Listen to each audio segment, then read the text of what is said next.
إن الحمد لله نحمده ونستعينه ونؤمن به ونتوكل عليه ونعوذ بالله من شرور أنفسنا ومن سيئات أعمالنا من يهد الله فلا مضل له ومن يضلله فلا هادي له ونشهد أن لا إله إلا الله وحده لا شريك له ونشهد أن سيدنا وسندنا وحبيبنا ومولانا محمدا عبده ورسوله صلى الله عليه وعلى آله وأصحابه وبارك وسلم تسليما كثيرا أما بعد فأعوذ بالله من الشيطان الرجيم بسم الله الرحمن الرحيم يا أيها الذين آمنوا لا تدخلوا بيوتا غير بيوتكم حتى تستأنسوا وتسلموا على أهلها ذلكم خير لكم لعلكم تذكرون. قال النبي صلى الله عليه وسلم حق المسلم على المسلم خمس رد السلام وعيادة المريض واتباع الجنائز والتشميت العاطس وإجابة الدعوة أو كما قال النبي صلى الله عليه وسلم. আমরা সকলে দুরূদ শরীফ পড়ি আল্লাহুম্মা সাল্লি আলা মুহাম্মদ ওয়া আলা আলি মুহাম্মদ কামা সাল্লাইতা আলা إبراهيم وعلى آل إبراهيم إنك حميد مجيد.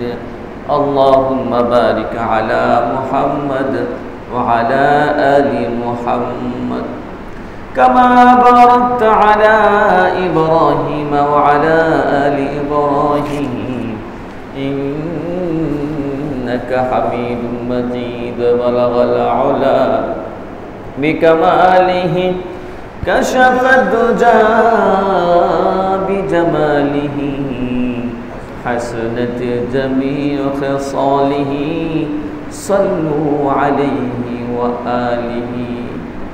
رہے میرے مسکن حوالی کعبہ بنے میرے مدفن دیار مدینہ. بلغ العلا بکمالہ كشف الدجى بجماله حسنت جميع خصاله صلوا عليه وآله. মুআজ্জাজ হাজিরিন, আল্লাহ সুবহানাহু ওয়া তাআলা আপনাকে আমাকে মসজিদে আসার বসার ও দু একটা কথা বলা শোনার তৌফিক দান করেছেন। এই জন্য আমরা খুশি না নারাজ? খুশি, আলহামদুলিল্লাহ। আমরা সকলে বলি আলহামদুলিল্লাহ। দেখেন সবাই কি পারে আল্লাহর কাজ করতে? হ্যাঁ, সবাই কিন্তু সব কাজ পারে না। পারে? সবাই পারে না। আল্লাহ যাকে মহব্বত করে, যাকে ভালোবাসে সেই পারে। আর সেটার জন্য ভালোবাসা লাগে, তলব লাগে, ঠিক আছে না? ধরেন আপনি যদি আজকে বলেন যে আজকে বাংলাদেশে যে সবচেয়ে সুন্দরী আছে, বিশ্ব সুন্দরী যে আছে, তাকে আমি ভালোবাসি, তাকে বিয়ে করব। আচ্ছা বলেন তো, আপনি বলার দ্বারা বিয়ে হবে? আমি বলার দ্বারা কি বিয়ে হবে? যে বিশ্বের সবচেয়ে সুন্দরী মেয়ে যে আছে তাকে আমি ভালোবাসি, তাকে বিয়ে করব, তা আপনি রাজি পুরাপুরি হবে? বিয়ে হবে? কখনো হবে না, বরং অপর পাশ থেকে হতে হবে, ঠিক আছে না? দুই দিকেই লাগবে, শুধু একা একজন বললে হবে না। কোনো মেয়ে যদি বলে যে আমি এদেশে সবচেয়ে সুন্দর সবচেয়ে বড় ছেলেটাকে বিয়ে করব, আর ছেলে রাজি না হলে হবে? উভয় পাশেই লাগবে। তো আল্লাহ তাআলা সকলকেই ভালোবাসেন। তো আল্লাহর ভালোবাসায় যে সাড়া দেয়,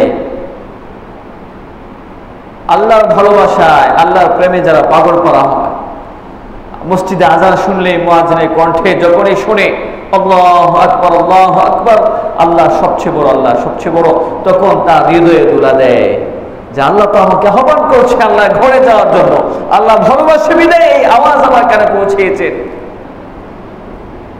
যখন তার হৃদয়ে দোলা দেয় আল্লাহ আহ্বান, মুয়াজ্জিনের কণ্ঠে যখন ধ্বনিত হয় আল্লাহু আকবার শব্দ, তখন যাদের হৃদয়ে দোলা দেয়, যাদের হৃদয়ে তরঙ্গ সৃষ্টি করে, ভালোবাসা সৃষ্টি করে, তারাই কেবল আসতে পারে, তারাই কেবল আসতে পারে।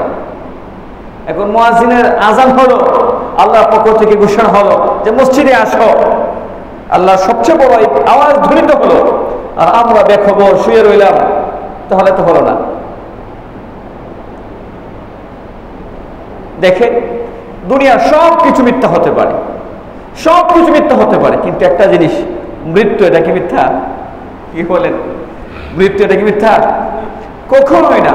সকলকেই যেতে হবে, কুল্লু নাফসিন যায়িকাতুল মাউত। আল্লাহ বলে প্রত্যেকটা নফস, প্রত্যেকটা প্রাণ, প্রত্যেকটা জীবের মৃত্যুর স্বাদ আস্বাদন করতেই হবে। তুমি যত বড় টাকাওয়ালা হও না কেন, যত ক্ষমতাশালী হও না কেন, যত শক্তিশালী হও না কেন, মরতে হবেই হবে, মরতে হবেই হবে, মরতে হবেই।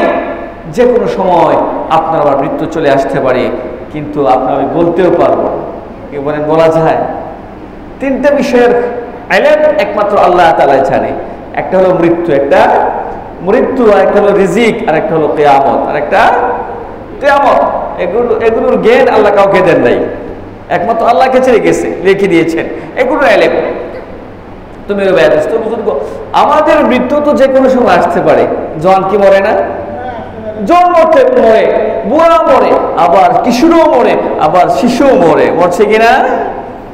মরতে তো হবেই, কিন্তু আমাদের অবস্থা দেখলে মনে হয় যে আমরা কোনো দিন মরবো না। অবস্থা এরকম না? আজান হয়ে গেছে, এখনো শুয়ে আছি, বউ ধাক্কা দিলে পরে ঘর থেকে উঠে, পরে ঘুম থেকে উঠে ওইটা যায় ওযু গোসল করে, ঠিক কিনা বলেন? বউয়ের ধাক্কা দিতে হয়। আরে ভাই, আমি কি মুসলমান হলাম যে বউয়ের ধাক্কা দিলে উঠতে হবে? হ্যাঁ, তবে মা বোনরা যদি আপনাকে আমাকে জাগিয়ে দেয়, তারা সওয়াব পাবে। স্বামী নামাজ পড়ে যে সওয়াব পাবে, মা বোনরা যদি স্বামীকে জাগিয়ে দেয় ভালোবাসা দিয়ে, মহব্বত দিয়ে, তাহলে সেই সওয়াবটা মা বোনরাও পাবে।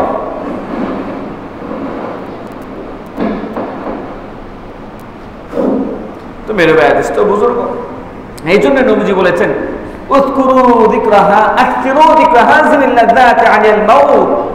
তোমরা জীবনের যে স্বাদকে বিনষ্টকারী জিনিস মৃত্যু, এই মৃত্যুর স্মরণটা বেশি বেশি করো, মৃত্যুর স্মরণটা বেশি বেশি করো। আমরা তো মৃত্যুকে ভুলে গেছি, এই জন্যই দেখা যায় দেখো আমরা আজান হয়ে গেছে, মসজিদে আসে, আল্লাহর কথা হচ্ছে শুনতে আসে না, ঘুমিয়ে আছি। শুধু দুনিয়া দুনিয়া, মনে হচ্ছে যে এই দুনিয়াতে আমি চিরকাল থাকবো। বাস্তবতা কি তাই?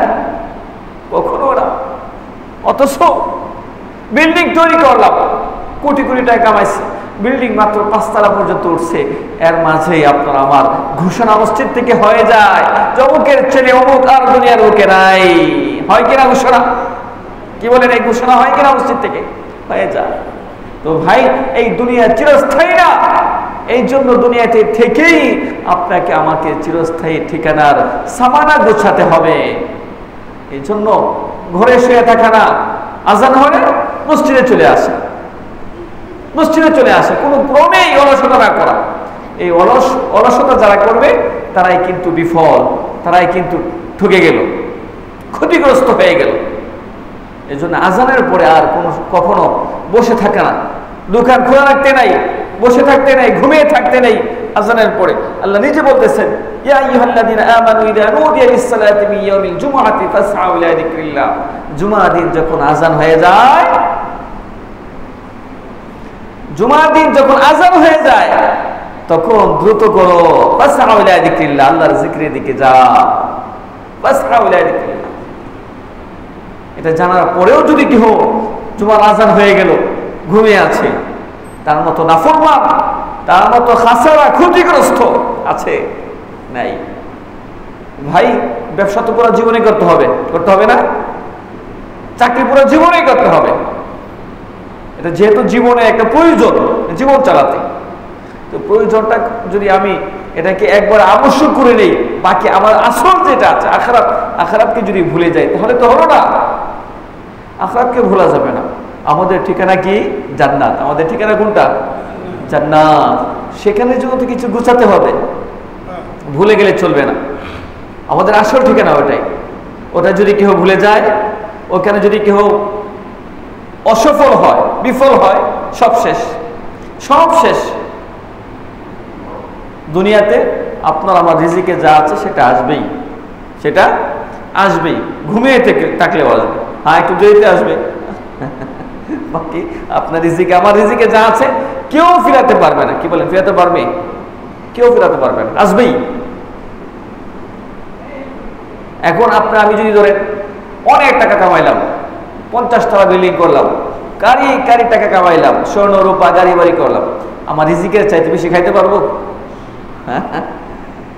দেখবেন আপনার কোটি কোটি টাকার মালিক, গুলশানের বাড়ি জানা বাড়ি, আমেরিকায় বাড়ি আছে, এ ধরনের লোক ডাক্তার বলে দিয়েছে সকালে একটা রুটি খাবে, আর রাতে একটা রুটি, আর দুপুরে 1 মুঠ ভাত।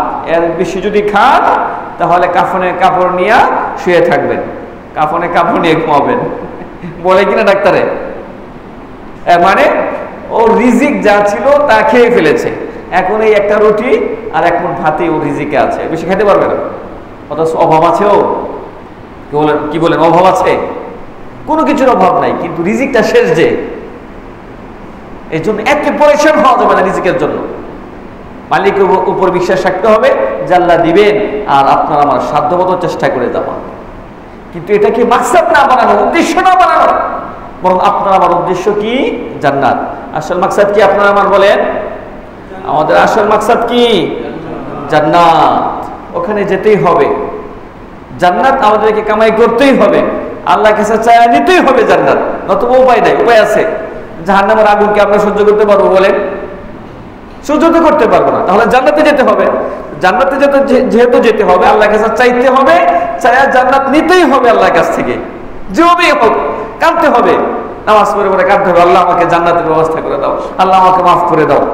আজান হয়ে গেলে মসজিদে চলে আসে, বাকি ব্যবসাও করবো।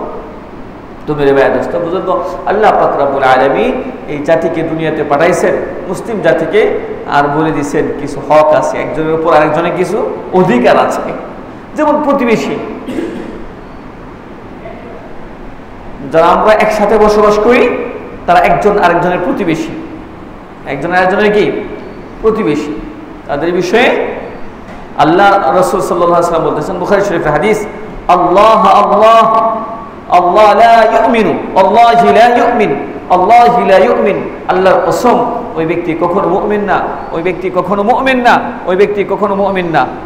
মান লা ইয়ামানু জারুহু বাওয়াইকাহু, যার অনিষ্ট থেকে তার প্রতিবেশী নিরাপদে থাকে না।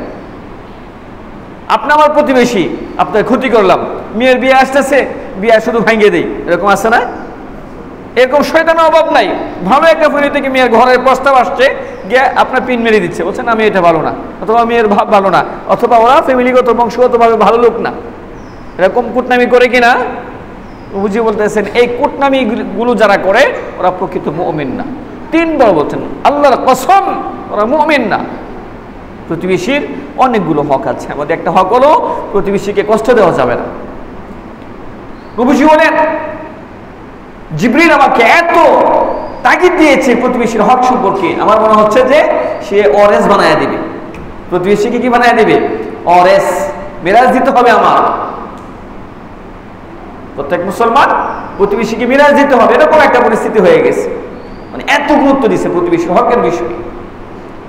তুমি বুজুর্গ, অনুরূপ ভাবে প্রত্যেক মুসলমানের অন্য মুসলমানের উপর 5টা হক আছে। কয়টা হক? 5টা হক।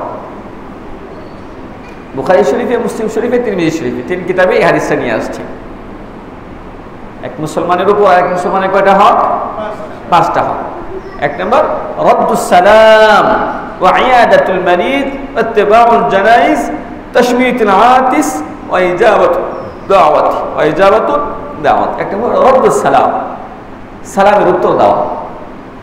দেখেন পৃথিবীতে অনেক ধর্ম আছে, হিন্দু, বৌদ্ধ, খ্রিস্টান, জৈন, পাঞ্জাবি, শিখ, এরপরে আপনার আরো অনেক কিছু, সৌতাল, গারো, অভাব দেয় ধর্মের, অনেক ধর্ম পৃথিবীতে। এর মধ্যে পৃথিবীর মধ্যে সবচেয়ে শ্রেষ্ঠ ধর্ম হলো ইসলাম। আর সব ধর্মের যত অভিবাদন আছে, মানুষকে সম্বোধন করার, মানুষকে স্বাগত জানানোর যতগুলো বাক্য আছে, এর মধ্যে সর্বোত্তম বাক্য হলো ইসলাম ধর্মের বাক্য। সেটা কি? আসসালামু আলাইকুম ওয়া রাহমাতুল্লাহ। সালাম কি? সালাম এমন একটা শব্দ, কত সুন্দর অর্থ দেখেন। আসসালামু আলাইকুম মানে আপনার উপর শান্তি বর্ষিত হোক, ওয়ালাইকুম আসসালাম মানে আপনার উপর শান্তি বর্ষিত হোক। দেখেন, চিন্তা করছেন, এক মুসলমান আর এক মুসলমানের সাথে সাক্ষাৎ হলে বলতেছে আপনার উপর শান্তি বর্ষিত হোক, আল্লাহ আপনার উপর রহম করুন, আপনার উপর আল্লাহর বরকত নাজিল হোক, এই দোয়া করছি না? আবার যিনি উত্তর দিচ্ছেন সেও দোয়া করতেছে। দেখেন, একজন যদি আমরা একজনের জন্য দোয়া করি, আল্লাহ কি কবুল করবে না? 100 না 100 কবুল করবেই। তো প্রত্যেকটা মুসলিম যদি সালামের ব্যাপক প্রচার প্রসার করে, তো আস্তে আস্তে আমাদের মাঝে মিল, মহব্বত, ভালোবাসা সৃষ্টি হবে। সালাম দেওয়া সুন্নত। সালাম দেওয়া কি? সালাম দেওয়া সুন্নত। আর সালামের উত্তর দেওয়া ওয়াজিব। উত্তর দেওয়া কি? ওয়াজিব। এখন সালাম কে কাকে দিবে? সালামের জন্য কোনো শ্রেণী বিন্যাস নাই, প্রত্যেককেই সালাম দেওয়া সুন্নত। ছোট কেউ, বড় কেউ, আবার সমবয়সী কেউ, সবাইকে সালাম দিবে। তবে উত্তম হলো যে মুরব্বীদেরকে ছোটরা সালাম দিবে, এটা উত্তম। তবে মুরব্বীদের জন্য উচিত হলো ছোটদেরকে সালাম দিয়ে শিখানো। হুজুর সাল্লাল্লাহু আলাইহি ওয়াসাল্লাম ছোট বাচ্চাদেরকে সালাম দিতেন। যার সাথে সাক্ষাৎ হবে আমরা কি বলবো? আসসালামু আলাইকুম ওয়া রাহমাতুল্লাহি ওয়া বারাকাতুহু। যার সাথে সাক্ষাৎ হয় সালাম বলবো, সালাম বিনিময় করবো। হুজুর বলেন আফসুস সালাম বাইনাকুম, তোমরা পরস্পর সালামের ব্যাপক প্রচার প্রসার করো, সালামের ব্যাপক প্রচার প্রসার করো। এক সাহাবী আসছেন, এসে বললেন আসসালামু আলাইকুম ইয়া রাসূলুল্লাহ। নবীজি বললেন আশারা, তুমি 10 নেকি পাইছো। একজন এসে বললেন আসসালামু আলাইকুম ওয়া রাহমাতুল্লাহি ওয়া বারাকাতুহু। আসসালামু আলাইকুম বলছে একজনে, নবীজি বলছে 10 নেকি। একজন এসে বলতেছে আসসালামু আলাইকুম ওয়া রাহমাতুল্লাহ, নবীজি বলছেন 20, তুমি 20 নেকি পাইলা। আরেকজন এসে বলছেন আসসালামু আলাইকুম ওয়া রাহমাতুল্লাহি ওয়া বারাকাতুহু, নবীজি বললেন 30, তুমি 30 নেকি পাইলা। কয় নাকি? 30 নেকি। সালাম এক গুরুত্বপূর্ণ একটা বিধান, যাকেই পাবো সামনে সালাম দিব, কিন্তু সালামের উত্তর দেওয়া ওয়াজিব। আপনাকে যদি কেউ সালাম দেয়, আপনার জন্য ওয়াজিব হলো সালামের উত্তরটা দেওয়া। এমন না কেউ আপনাকে সালাম দিলে আপনি মনে মনে বললেন, মাথা নাড়াইলেন, না, ওয়াজিব আদা হয় নাই। বরং সালামের উত্তর শোনায় দেওয়া ওয়াজিব, শোনায় দেওয়া ওয়াজিব সালামের উত্তর। ঘরে ঢুকলেন, ঘরে ঢুকে আগে সালাম দেন। এতটা ফায়দা কি হবে? যে ঘরের মধ্যে আপনার সালামের বিনিময় আছে, নবীজি বলেন সেই ঘরের মধ্যে আল্লাহ রহমত নাজিল হয়, আল্লাহ বরকত নাজিল হয়, স্বামী স্ত্রীর মধ্যে মহব্বত, ভালোবাসা সৃষ্টি হয়। আজকে দেখা যায় প্রায় ফ্যামিলিতে শান্তি নাই, অশান্তির আগুন। তো এই অশান্তির আগুন যদি দূর করতে চান, সালামের বিনিময় করতে হবে, সালাম দিতে হবে একে অন্যজনকে। ঘরে ঢুকলেন আসসালামু আলাইকুম, আপনি দেন, বিবিকে সালাম দেন। আপনি ছোট হয়ে যাবেন? কখনো হয় না। আজকে আপনি সালাম দিলেন, আরেকদিন আপনার আওয়াজ শুনেই ভিতর থেকে আওয়াজ দিবে আসসালামু আলাইকুম ওয়া রাহমাতুল্লাহ। কি বলেন, ভালোবাসা বাড়বে না কমবে? মহব্বত বাড়বে। এই জন্য আমরা সবাই সালাম দেবো, কি বলেন ইনশাআল্লাহ। এরপরে ঘরে ছোট বাচ্চারা থাকে না, ছেলে মেয়ে, ওরা যখন শুনবে যে আব্বু সালাম দিয়েছেন, তখন তারা আস্তে আস্তে সালামটা শিখে ফেলবে। শিখবে কিনা বলেন? সালাম শিখে ফেলবে। আর সালামের ক্ষেত্রে আমরা অপেক্ষা করবো না, যুবককে সালাম দিব, আমি লইব সালাম, সালাম লইলে বড় হয়ে যায়, এরকম না বিষয়টা। এই জন্য অনেকে দেখবেন আপনার এরকম একবারে স্ট্রেট দাঁড়ায় থাকে সালাম লওয়ার জন্য, যে হ্যাঁ সালাম দিবে আর সে সালাম নিবে না। এটা অহংকারের আলামত। কিসের আলামত? অহংকারের আলামত। আগে আগে যদি আমরা সালাম দেই, নবীজি বলেন আল বাদিউ বিসসালামি বাদিউম মিনাল কিবারি, যে ব্যক্তি আগে আগে সালাম দেয় আল্লাহ তাকে অহংকার মুক্ত করে দেয়। আগে আগে যে সালাম দিবে আল্লাহ তাআলা তাকে মহব্বত কইরা, ভালোবাসা, তার অন্তরে যত অহংকার আছে অহংকারগুলো দূর করে দিবে। আর অহংকার এমন এক জিনিস, এমন এক বিষাক্ত জিনিস অহংকার। নবীজি বলেন, লা ইয়াদখুলুল জান্নাতা মান কানা ফি কলবিহি মিসকালা হাববাতিন মিন খারদালিন মিনাল কিবির। যে ব্যক্তির অন্তরে সরিষা আছে না, সরিষার দানা পরিমাণ অহংকার যার অন্তরে আছে, নবীজি বলেন সে জান্নাতে যাবে না, সে জান্নাতে যাবে না। যার অন্তরে সরিষার দানা পরিমাণ অহংকার আছে, সে জান্নাতে যাবে না।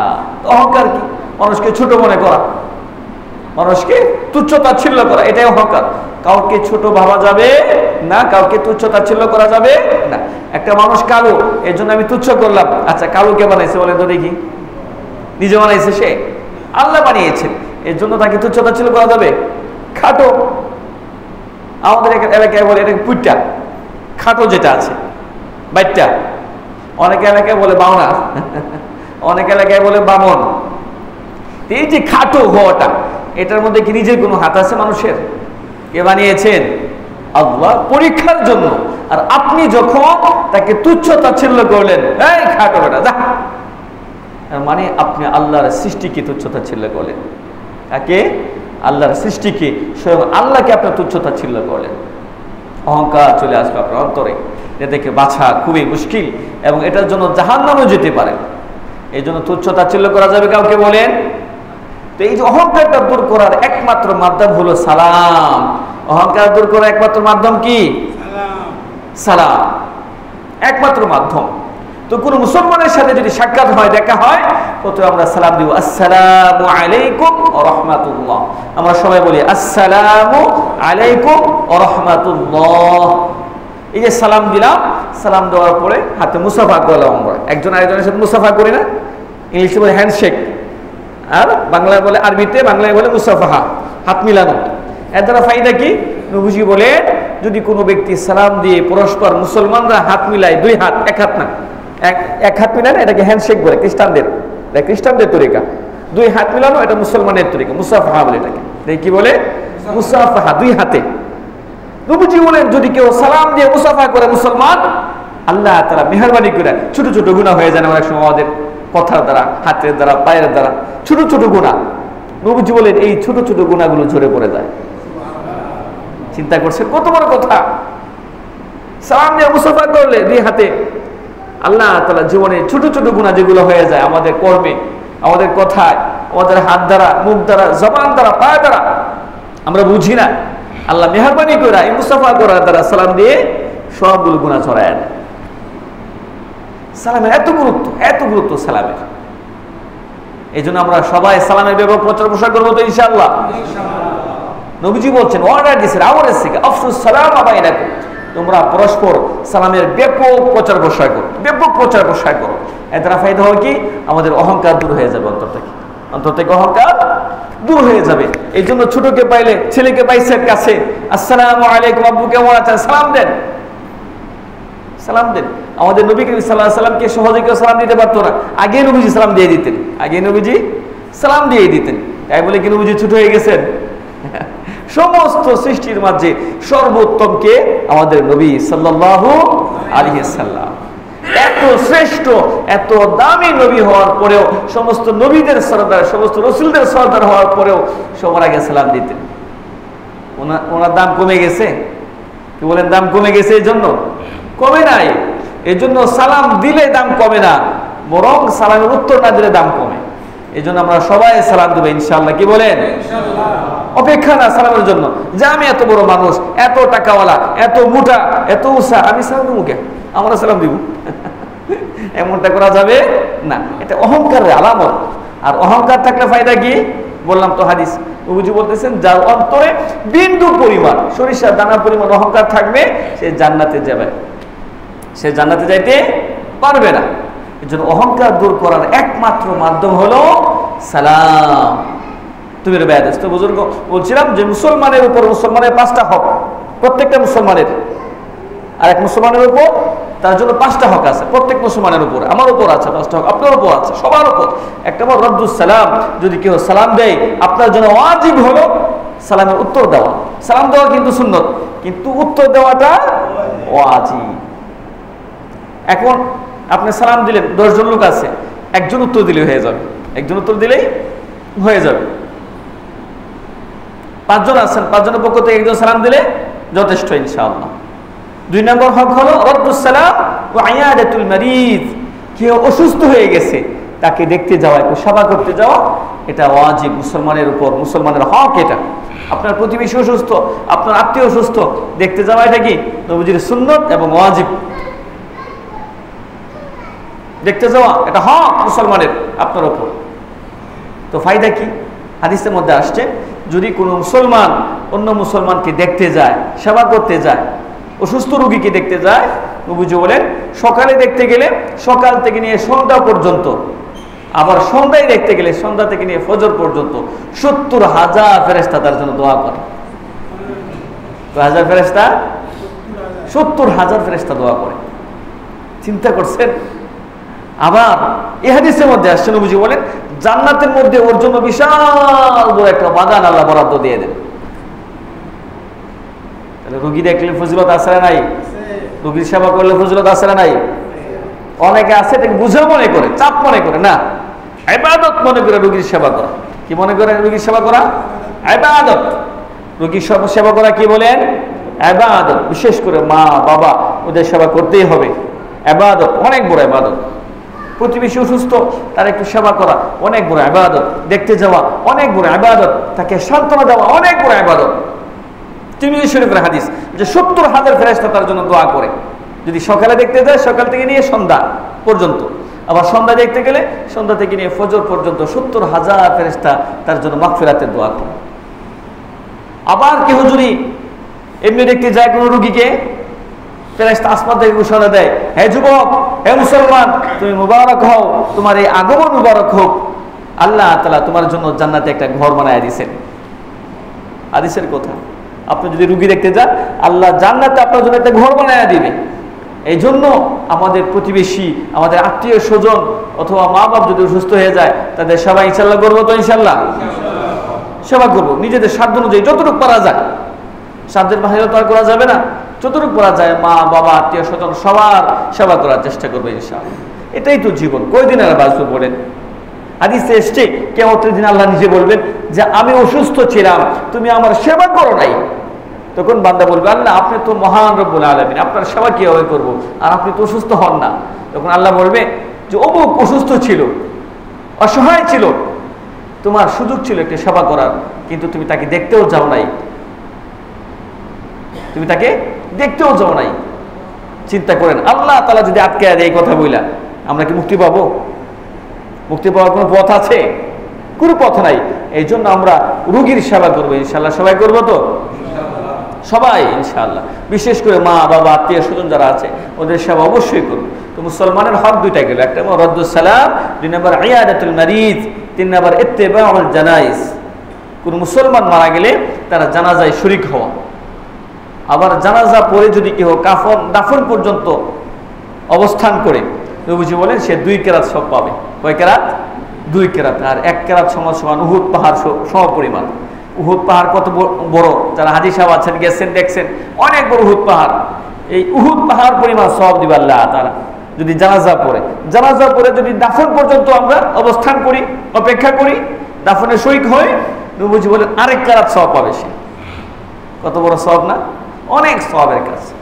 তাহলে মুসলমানের হক 3টা গেল। 1 নম্বর রদ্দুস সালাম, 2 নম্বর ইয়াদাতুল মারিজ, রোগীর সেবা করা, 3 নম্বর ইত্তিবাউল জানাইজ, জানাজার সাথে সাথে যাওয়া।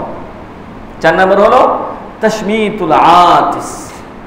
কোন মুসলমান যদি হাসি দিয়ে বলে আলহামদুলিল্লাহ, সাথে সাথে বলে আরহামুকাল্লাহ। কি বলবো আমরা? আরহামুকাল্লাহ। হাসি দিলে কি বলতে হয়? আলহামদুলিল্লাহ। যে হাসি দিবে সে কি বলবে? আলহামদুলিল্লাহ। আচ্ছা বলে তো দেখি আলহামদুলিল্লাহ কেন বলি আমরা? বিজ্ঞানীরা রিসার্চ করে দেখছেন যে একটা মানুষ যখন হাসি দেয়, এই হাসির সাথে লক্ষ লক্ষ জীবাণু বেরিয়ে যায় মানুষের মাথা থেকে, লক্ষ লক্ষ জীবাণু বেরিয়ে যায়। তো এই জীবাণু বেরিয়ে গেলে আমরা কি জীবাণু থেকে মুক্তি পেলাম না? তো এই জীবাণু থেকে যখন মুক্তি পেলাম কি করতে হয়? এমনি আলহামদুলিল্লাহ। আল্লাহ যদি কোনো বিপদ থেকে মুক্তি দেয় কি করতে হয়? আলহামদুলিল্লাহ। তো জীবাণু যে বেরিয়ে গেল, এই জন্য আমরা শুকরিয়া আদায় করি আলহামদুলিল্লাহ। দেখেন বিজ্ঞানীরা 1400 বছর পরে গবেষণা করে পাইছে যে হাসির সাথে জীবাণু বেরিয়ে যায়। আর আমাদের নবী 1500 বছর আগে বলে দিছে যে হাসি দিলে জীবাণু বেরিয়ে যায়, এজন্য আল্লাহর রহমতের কারণে তোমরা কি করবা? আলহামদুলিল্লাহ বলবা, যে আল্লাহকে রহমত দান করলো, হাসির মাধ্যমে জীবাণু বের করে দিল, এজন্য আমরা কি বলবো? আলহামদুলিল্লাহ। তো কোনো মুসলমান যদি শুনে কি আলহামদুলিল্লাহ বলছে, সাথে সাথে আমরা কি বলবো? আরহামুকাল্লাহ, এটা বলবো ইনশাআল্লাহ। বলবো তো ইনশাআল্লাহ? আবার যিনি হাসি দিয়েছেন, যদি সময় থাকে, সুযোগ থাকে, তখন সে বলবে ইয়াহদিকুমুল্লাহ। কি বলবে? ইয়াহদিকুমুল্লাহ, এটা বলবে। তো মুসলমানের হক 5টা থেকে 4টা গেল। 1 নম্বর সালামের উত্তর দেওয়া, 2 নম্বরে ইয়াদাতুল মারিজ, রোগীর সেবা করা, 3 নম্বর বলছিলাম জানাজায় শরীক হওয়া, 3 নম্বর। 4 নম্বর হাসির জবাব দেওয়া, হাসির জবাব, হাসিদাতার হাসির জবাব দেওয়া। হাসিদাতা যখন আলহামদুলিল্লাহ বলবে, আমরা উত্তর কি বলবো? ইয়ারহামুকাল্লাহ। কি বলবো? ইয়ারহামুকাল্লাহ। বলেন তো দেখি কি বলবো? ইয়ারহামুকাল্লাহ। যদি কেউ হাসি দিয়ে আলহামদুলিল্লাহ বলে, আমরা শুনে কি বলবো? ইয়ারহামুকাল্লাহ। অনেক ঘটনা আছে হাসির বিষয়ে, সুন্দর সুন্দর, এখন বলবো না, আজকে শুধু হাদিসটা শুনিয়ে দিই। 5 নম্বর হক হলো ওয়াইজাবাতুদ দাওয়া। কোন মুসলমান যদি দাওয়াত দেয়, ভালোবাসে কাউকে, কোন মুসলমান যদি কাউকে ভালোবাসে দাওয়াত দেয় কারো ঘরে, তখন তার উচিত হলো সে দাওয়াতে সাড়া দেওয়া। দাওয়াতে কি দেওয়া? সাড়া দেওয়া।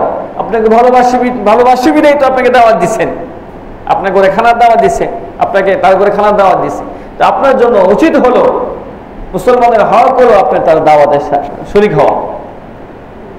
আবার যখন যাবেন কিছু নিয়ে যাওয়া, এটা সুন্নত। কারো বাসায় গেলে কিছু নিয়ে যাওয়া, এটা সুন্নত। তুমি রে ভাই দোস্ত বুজুর্গ, এই 5টা হক আমরা সবাই চেষ্টা করবো আদায় করেন। কি বলেন ইনশাআল্লাহ? 1 নম্বরে সালামের উত্তর দেব, 1 নম্বরে সালামের উত্তর দেব। সালামের উত্তর শুনায় দেওয়া ওয়াজিব, শুনায় দেওয়া ওয়াজিব। এরকম না মাথা ঝুলাইলাম না, আমি অনেক বড় মানুষ, অনেক বড় নেতা বা অনেক কিছু আছে, এই জন্য সালামের উত্তর দিলাম না, খালি মাথা ঝুলাইলাম, এরকম না। বরং কি বলবো? ওয়ালাইকুমুস সালাম। কি বলবো? ওয়ালাইকুমুস সালাম। মাথা ঝুলানো না, মাথা ঝুলালে তো আমার উত্তরটা হলো না, বরং সালামের উত্তর শুনে দাও, ওয়ালাইকুমুস সালাম। সময় নাই, শুধু এতটুকু বলেন ওয়ালাইকুমুস সালাম। কি বলবো আমরা? ওয়ালাইকুমুস সালাম। 2 নম্বর রাদ্দুস সালাম ওয়া ইয়াদাতুল মারিজ, রোগীর সেবা শুশ্রূষা করবে ইনশাআল্লাহ। নিজেদের সাধ্য অনুযায়ী, সময় অনুযায়ী একটু সময় বের করে নিজের আত্মীয় স্বজন যারা আছে, পাড়া প্রতিবেশী অসুস্থ হলে তাদের সেবা করার চেষ্টা করবে ইনশাআল্লাহ, যতটুকু পারা যায়। যদি নাও পারি, অন্ততপক্ষে তাকে দেখতে যাওয়া, যাবো তো ইনশাআল্লাহ? 3 নম্বর ইত্তিবাউল জানাইজ, জানাজায় শরীক হবো ইনশাআল্লাহ। ওয়া তাশমিতুল আতিস, হাসিদাতা যদি আলহামদুলিল্লাহ বলে, উত্তরে কি বলবো? ইয়ারহামুকাল্লাহ। কি বলবো? ইয়ারহামুকাল্লাহ। 5 নম্বর ওয়াইজাবাতুদ দাওয়া। কোন মুসলমান যদি আপনাকে ভালোবাসা দাওয়াত দেয়, এটা তুচ্ছ না করা, গরিব হোক, আপনাকে ভালোবাসা দাওয়াত দিচ্ছে, আপনার দাওয়াতটা রক্ষা করে, এটা আপনার দায়িত্ব, এটা আপনার দায়িত্ব। এর দ্বারা ভালোবাসা মহব্বত বৃদ্ধি পাবে। যেই দাওয়াত দেব, গরিব হোক, তার অন্তরে আপনার ভালোবাসা আছে, আপনার শ্রেষ্ঠত্ব আছে, মহব্বত আছে, আপনাকে সে শ্রদ্ধা করে, সম্মান করে, এই জন্য তো দাওয়াত দিচ্ছে। তো এটা দাওয়াতকে ছোট মনে করতে নেই, যা দিয়ে খাও, সমস্যা নেই। সবাই তো আর সব সামর্থ্য হয় না, হয় আপনার সামর্থ্য আছে গোস্ত মাছ দিয়ে খাওয়াইতে, একজন গরিব দাওয়াত দিচ্ছে আপনাকে ভালোবাসা, একটু মাছ দিয়ে খাওয়াবে, এটাই অনেক কিছু, এটাই কি অনেক কিছু। এই জন্য ইনশাআল্লাহ যদি কেউ দাওয়াত দেয়, সেই দাওয়াতকে প্রত্যাখ্যান করবো না, দাওয়াত রাখবো ইনশাআল্লাহ। কি বলেন? আল্লাহ তাআলা আমাদের সকলকে এই 5টা হকের উপর আমল করার তৌফিক দান করুন। যারা সুন্নাত পড়ে নেয়, তারা সুন্নাত পড়ে নিন।